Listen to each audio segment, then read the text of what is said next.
Welcome back. This video is a review of the Hyperlite Mountain Gear Company's face mask. And I know I've already done one on the Outdoor Research face mask. And so you might be asking, why in the world am I doing face mask reviews on the backpacking channel? And for some of you, it's pretty simple. They are both pretty elites.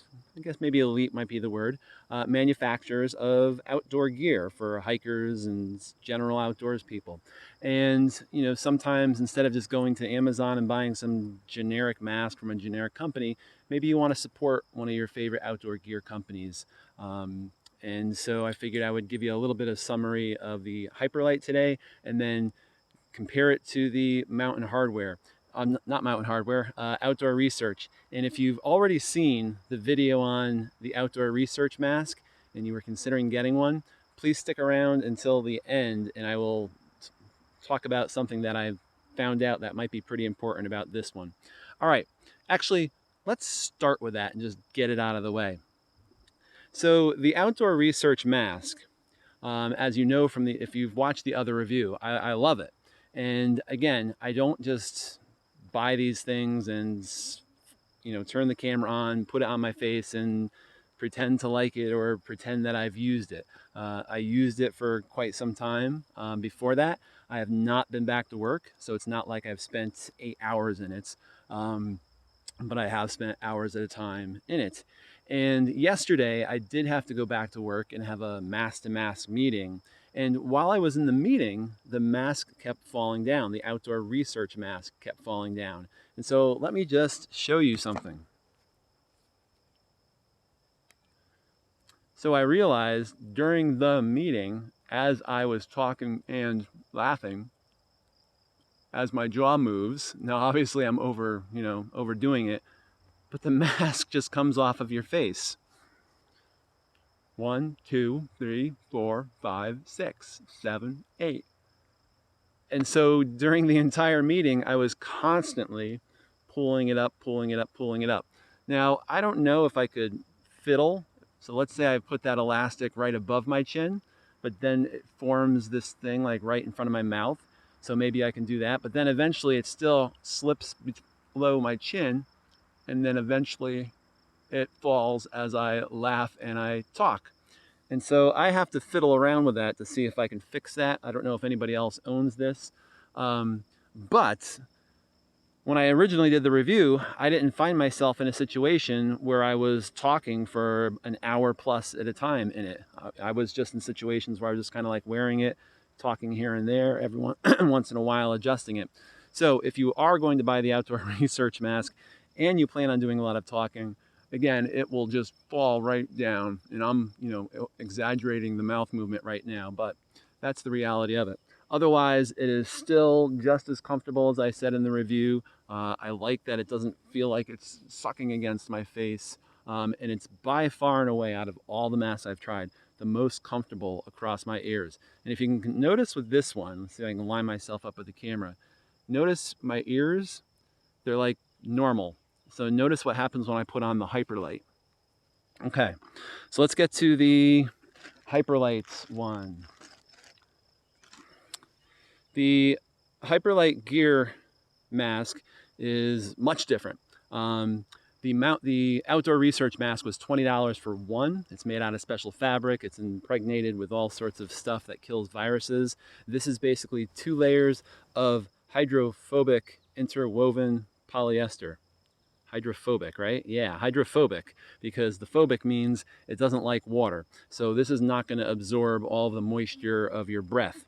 I'm not sure what happens to the moisture from your breath as it starts dripping out of your chin, but this will not absorb all of the moisture.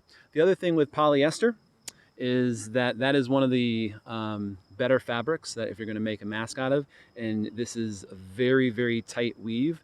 So if you're buying a mask and you can easily see the individual fibers, chuck it. So you want to have to really work hard when you buy a mask to see the individual fibers. And this is a double layer. And again, just the disclaimer here, both of these, this mask is really not made to protect you from, it doesn't necessarily kill stuff coming in, but it's more or less to protect other people from your sneezing and your breath. With the polyester, it does hold a static charge, and so that little bit of static charge does help to kill things, or so I've read. I have not tested that out. I have no way of testing it out. Now, this mask fits much differently. Notice it's much smaller. I'm not going to put the elastics on yet. And also it does have the metal little thing here so that you could put it around your nose. And again, if you wear glasses and masks, you know how difficult that is. With the Outdoor Research, there's no fogging of my glasses unless I laugh. If I laugh, fogs right up. So I have to figure that one. Now this one, whoops. All right, now I told you before to notice my ears. I don't know if you can see it, if I can get myself square in the camera. There we go. This actually pulls my ears out. Now, I have not worn this one for hours at a time yet, but I'm a little concerned about how comfortable that's going to be, constantly pulling my ears forward. There's no adjustment of the elastic band, so it's just simply the elastic.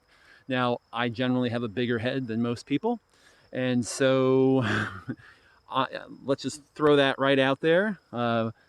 This hat, if I put this on most people's heads, it would come right down.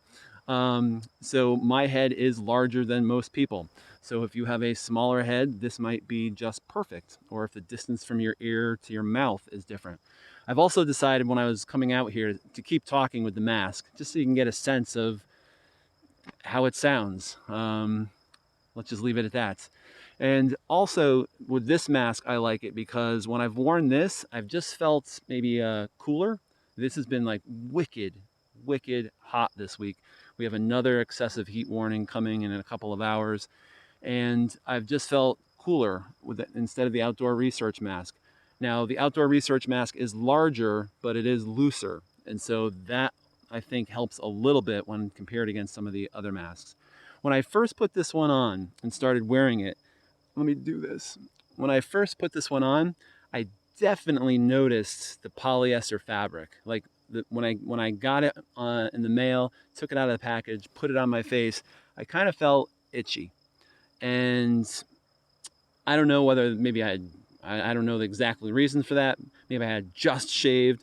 Maybe, and I don't know, you can't really see in the video, but maybe now that there's a little bit of growth, it kind of keeps it just a little bit away from my skin. I don't know if that's it or if I've just gotten used to it.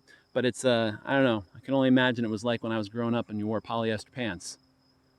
I think I wore polyester pants at some point in my life that, you know, they're a little bit itchy. And so this was definitely, it's a different feel than the Outdoor Research, but tend to forget about it after a little while.